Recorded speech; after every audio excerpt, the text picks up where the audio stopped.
Sejak terbukanya akses jalur darat dari simpang KKA Aceh Utara menuju Bener Meriah, kini warga mulai mendapatkan LPG seberat 3 kg yang dipasok langsung oleh agen pangkalan penyalur dengan harga yang terjangkau. Untuk bisa membeli LPG dengan harga Rp25.000, warga harus mengantre sejak pagi karena terbatasnya gas yang tersedia. Dari tadi pagi jam 8. Jam 8 pagi, Bu. Harganya berapa, Bu, yang dibeli? Rp25.000. Rp25.000. Berarti kalau di luar dibeli harga berapa tadi, Bu? Ada yang 150, ada yang 180, ada yang 250 per tabung yang kecil ini, Pak. Variasi, Bu, ya? Dan senang sekali lah, Pak, karena kami udah menunggu harga yang segitu kan. Karena walaupun kok kita bilang ya untuk harga yang segini kan sangat normal gitu kan. Tidak hanya penyaluran gas LPG, PT Pertamina juga memastikan pendistribusian BBM terus berjalan. Pada 27 Desember lalu, sebanyak 7 unit mobil tangki diberangkatkan dari Storage Hub menuju ke sejumlah SPBU di Bener Meriah. Pasca bencana, akses jalan ke Kecamatan Pining Gayo Luwes Aceh masih terputus. Material banjir dan longsor masih menutup akses sejumlah titik. Upaya pembukaan jalan hingga kini masih terus dilakukan. Kapolres Gayo Luwes bersama Bupati dan Wakil Bupati mengawal pembukaan jalur untuk memastikan jalur ke Kecamatan Pining kembali terbuka. Tak hanya di Gayo Luwes, akses jalan yang belum normal juga masih terjadi di jalan utama dari Kota Melaboh melalui Betong menuju Takengon, Kabupaten Aceh Tengah. Pemerintah daerah telah membuka jalur alternatif, namun jaraknya jauh dan membutuhkan waktu tempuh berjam-jam. Demi menghindari jalur yang memutar, sebagian warga memilih jalur alternatif dengan mendaki gunung. Jalur dengan medan terjal dan licin ini hanya bisa dilewati dengan berjalan kaki dan sepeda motor. Kami dari Melaboh, Medan Raya mau ke Takengon. Berapa waktu ditempuhnya, Pak? Ini udah jam ke-5. Ini inisiatif warga, Pak, untuk saling membantu akses jalan, karena jalan sudah terputus semua, Pak. Sudah tidak ada dari manapun, nggak bisa lalu. Ini dari Kecamatan Calam memang agak sulit sedikit melintasi menuju kota. Kebetulan lintas jalan daerah Brawang Gading ke Gelungi juga itu longsor parah, sehingga akses kami juga keluar sudah tertutup. Masalah ekonominya di sini dampaknya memang sangat berpengaruh pada kami di sini. Akses seperti makanan mungkin agak sulit masuk dari kota. Sementara itu, proses perbaikan jalan hingga pembangunan jembatan di wilayah sulit terjangkau masih terus dilakukan petugas gabungan. Bekerja siang dan malam, 17 personel Brimopolda Sumbar berjibaku membangun jembatan darurat yang menghubungkan dua nagari di Kabupaten Padang Pariaman. Pengerjaan jembatan yang sudah mencapai 65% ini dibuat dengan bahan dari pohon kelapa dengan panjang 25 meter. Pembangunan jembatan pun ditargetkan rampung pada 5 Januari. Jembatan darurat yang dulunya memang ini sangat berguna bagi masyarakat. Ini menghubungkan beberapa nagari ini, Pak. Mulai dari Nagari Kataping, kemudian Sungai Buloh Barat dan Sungai Buloh Induk di depannya. Jadi kalau diambil jiwanya, ini dibutuhkan oleh warga lebih kurang 7.000 jiwa lebih kurang. 7.000 jiwa. Iya. Ini memang akses satu-satunya atau ada jalur lain yang bisa dilalui warga? Memang ada akses yang lain, cuma ini paling terdekat, Pak. Kalau ambil jalan yang lain itu memutar lebih kurang 2-3 kilo lagi, Pak. Pembangunan jembatan gantung juga dilakukan prajurit TNI AD dari Babinsa Pos Ramil Darul Hasanah, jajaran Kodim 0108 Aceh Tenggara. Jembatan gantung yang dibangun anggota TNI AD ini merupakan akses vital yang menghubungkan Kecamatan Darul Hasanah dan Kecamatan Ketambik, Aceh Tengah. Jembatan gantung dengan panjang 200 meter dan lebar 1,25 meter ini sudah dapat dilalui kendaraan roda 2 dan pejalan kaki.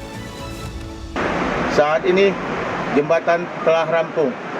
Mengingat jembatan ini merupakan akses yang sangat vital bagi masyarakat.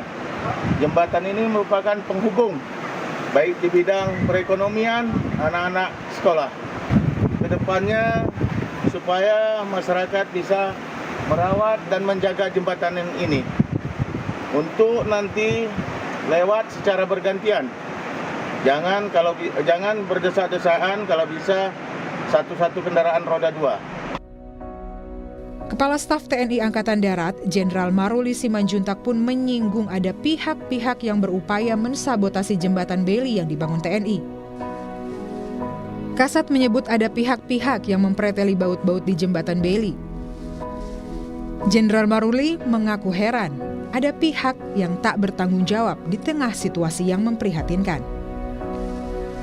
Menurut Kasat, pihak-pihak tersebut ingin mengorbankan masyarakat yang tengah dilanda bencana.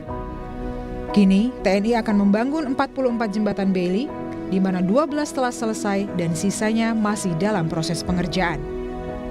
Dalam kondisi kompak pun, ini masih ada orang yang berusaha mensabotase jembatan Beli kita.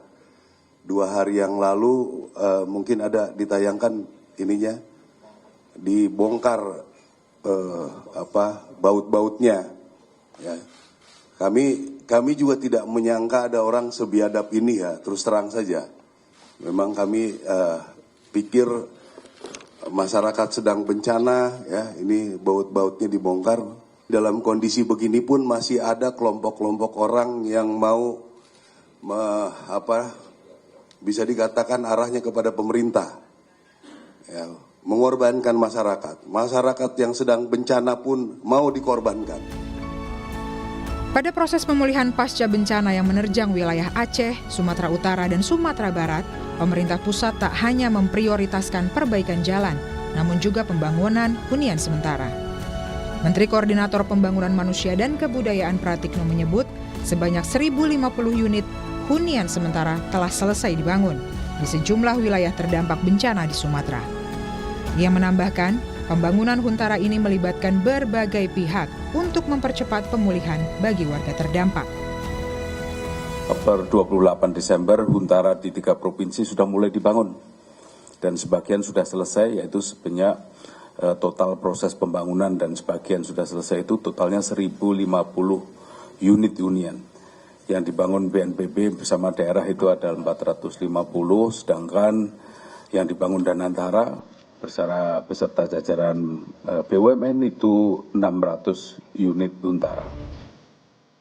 1 bulan telah berlalu, namun masih banyak rumah warga di Aceh Tengah dipenuhi lumpur dan kayu gelondongan.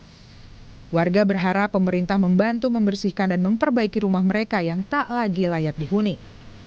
Ketebalan lumpur hampir mencapai 1 meter, bercampur dengan kayu gelondongan yang terbawa banjir bandang. Sebagian warga mengaku rumah mereka kini tidak bisa ditempati lagi. Keadaan rumah kami sudah tertimbun lumpur 1 meter, kayu, kami nggak sanggup lagi untuk membersihkan. Jadi kami masyarakat minta bantuan dari pemerintah atau relawan untuk membantu kami. Dan kami ingin pertolongan. Pokoknya pemerintah ingin betul-betul melihat kami, karena rumah kami nggak bisa ditempati lagi. Banjir bandang pada 26 November lalu juga memporak-poranda Sekolah Dasar Negeri 5 Pesangan Siblah Kreung, Kabupaten Biren, Aceh. Seluruh fasilitas, dokumen, dan perlengkapan sekolah hancur dan hanyut terseret arus banjir setinggi atap sekolah. Proses belajar mengajar pun berakhir saat siswa sedang persiapan ujian. Kini gedung sekolah yang dibangun UNICEF hancur dan tak dapat lagi digunakan. Kondisi siswa di sini alhamdulillah selamat semua, cuman ada yang sebagian pakaiannya juga terbawa arus. Kayaknya kalau sekolah lagi mungkin tidak seragam lagi, jadi harus memakai pakaian bebas kan, karena banyak juga buku-buku semua udah dibawa arus banjir. Rencananya akan membangun tenda darurat di atas biar anak-anak nggak putus sekolah.